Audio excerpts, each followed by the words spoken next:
Bismillahirrahmanirrahim. Assalamualaikum warahmatullahi wabarakatuh.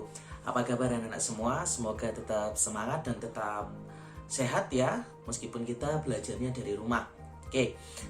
Kemudian sebelum saya lanjutkan, Ustadz ingin memberitahukan bahwa kita pada kali ini tidak belajar menggunakan daring, tidak belajar dengan daring seperti biasanya, melainkan akan melakukan pembelajaran melalui video yang sudah Ustadz buat dan sudah Ustadz kirimkan.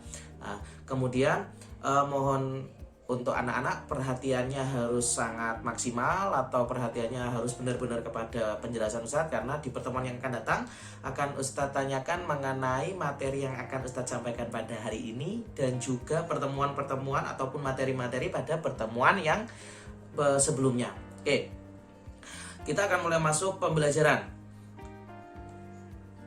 Anak-anak, sudah Ustadz sampaikan bahwa pada minggu lalu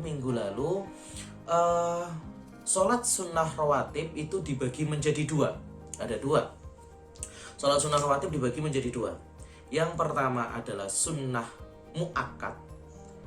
Yang nomor dua adalah sunnah ghairu mu'akkad atau sunnah rawatib mu'akkad dan sunnah rawatib ghairu mu'akkad. Ada dua.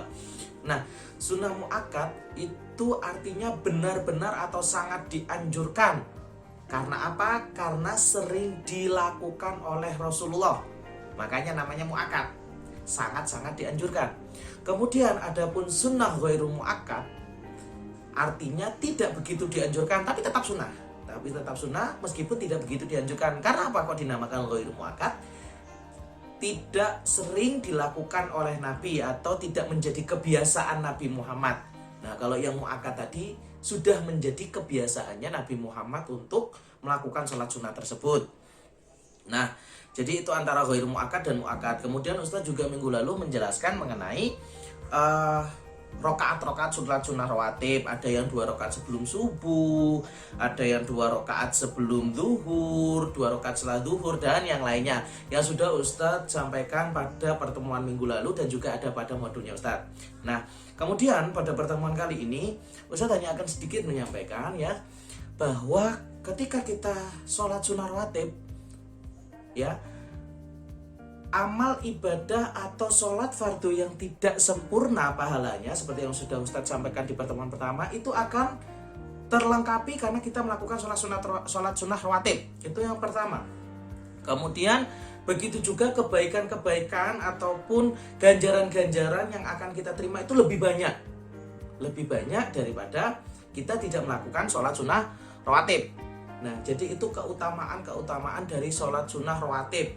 Ada yang bilang 2 rakaat sebelum sholat subuh itu lebih baik daripada dunia dan seisinya. Maksudnya apa? Jadi kalau kita sholat sunnah rawatib sebelum sholat subuh, itu kita mendapatkan banyak kebaikan. Nah, kebaikan itu lebih besar daripada dunia dan isinya. Itu yang pertama. Dan yang kedua, selanjutnya, pelaksanaan sholat sunnah rawatib itu tidak sama dengan sholat fardu pastinya. Nah, sholat sunnah rawatib yang pertama tidak didahului dengan adzan dan iqomah. Jadi nggak ada yang namanya adzan dan iqomah dalam sholat sunnah rawatib ya. Itu yang pertama. Kemudian yang kedua, dilaksanakannya munfarid. Apa Ustaz munfarid artinya? Sendiri nak, sendiri, nggak jamaah. Jadi cuma sendiri aja, sendiri-sendiri sholatnya. Itu yang kedua. Kemudian bacaannya ataupun kalau Al-Fatihah, surat pendek itu tidak nyaring, nggak ada suaranya. Jadi pelan-pelan, Bismillahirrahmanirrahim, Alhamdulillah. Jadi dalam hati, hanya dirinya sendiri yang baca, nggak Bismillahirrahmanirrahim, Alhamdulillahirabbil alamin, Arrahmanirrahim sampai akhir. Tidak seperti itu ya. Jadi harus benar-benar diperhatikan. Kemudian kalau seumpamanya Saman mau sholat 4 rakaat misal ya, kayak zuhur itu kan 4 rakaat sebelum sholat fardu zuhur, dan 4 rakaat setelah sholat zuhur. Nah, kalau semuanya 4 rakaat dibagi dua. Jadi 2 rakaat salam dulu, 2 rakaat salam lagi. Loh Ustaz, kenapa kok nggak dijadikan satu? Boleh apa nggak Ustaz? Boleh sebenarnya, dijadikan satu itu boleh. Jadi langsung 4 rakaat itu boleh, cuma lebih baik dipisah agar pahalanya lebih banyak ya. Kalau Ustaz nggak salah, ajruki ala qadri nasobiki, pahalamu sesuai dengan kadar kecapeanmu. Itu kata baginda Nabi Muhammad SAW.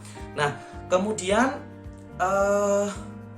niatnya harus sesuai. Kalau tidak sesuai maka nanti tidak sah atau tidak pas. Kalau semuanya sholat sunnah rawatib sebelum subuh, ya sebelum subuh, jangan sampai sebelum asar. Jadi nanti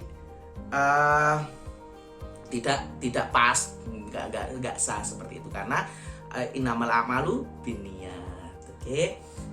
Mungkin itu saja yang ingin saya sampaikan anak-anak. Mohon untuk benar-benar diperhatikan, karena nanti akan Ustaz sampaikan atau Ustaz tanyakan di pertemuan yang akan datang mengenai materi pada pertemuan kali ini dan materi pertemuan sebelumnya. Ustaz akhiri, apabila ada salah kata Ustaz mohon maaf. Wallahu muwaffiq ila aqwamit thoriq. Wassalamualaikum warahmatullahi wabarakatuh.